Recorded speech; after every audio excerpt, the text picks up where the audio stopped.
Hi there. Let's talk about time and trauma because resolving trauma usually takes a long, long time. It's a path that you follow, and the goal is not as much to get to the end of it as it is to feel that each week, each month, each year, you can notice an improvement in the way you live and in the way you perform because the more trauma you resolve, the more you can trust your instinct, the better you will manage your energy. You'll be less tired because you won't be fighting against all of the dynamics of trauma in your body. And you will perform better in whatever it is you do in life. So it's a path, it's a long winding path, and it has phases. In that path, you will have three kinds of phases or three kinds of investments.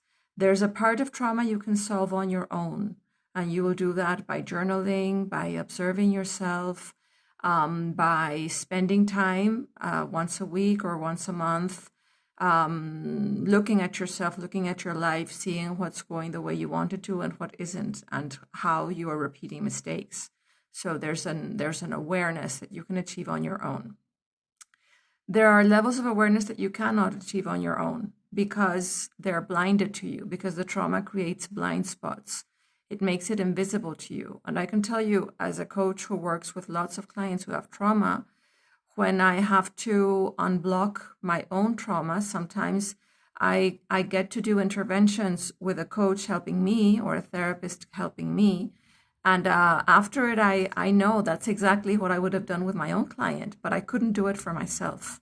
So there are going to be phases and moments where you need to travel a path of trauma resolution with the guidance from somebody else, if only because your vagal nerve knows that you cannot sustain the pain on your own, and you're going to need support to hold the pain until you get through it. And that is where a good guide, therapist, or coach can help you. Yeah. There's a third kind of situation that's also very powerful and important for trauma resolution, and that is working in groups. So any group interactions that you get to go to are wonderful mirrors because they bring up the stuff that doesn't come up in a one-to-one or on your own.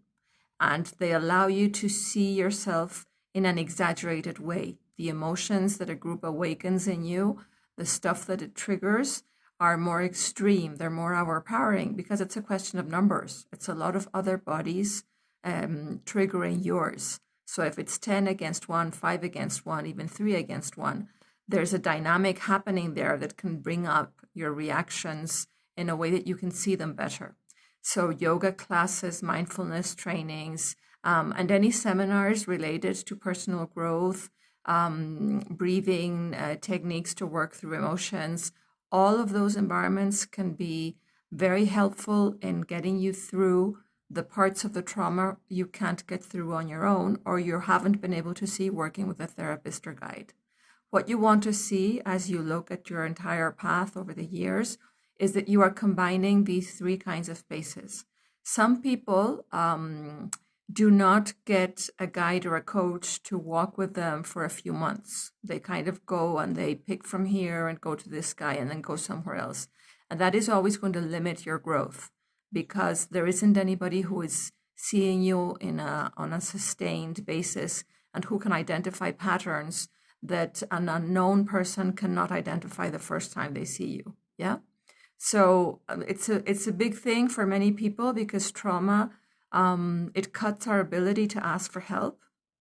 And so asking for help and relying on other people becomes uncomfortable, counterintuitive, and stressful. And precisely because of that reason, it's something that we need to learn to do again. When you are free of trauma, you have no trouble at all letting yourself fall in the arms of somebody else to carry you part of the way. Okay? Hope these ideas help you with your own path. See you. Bye-bye.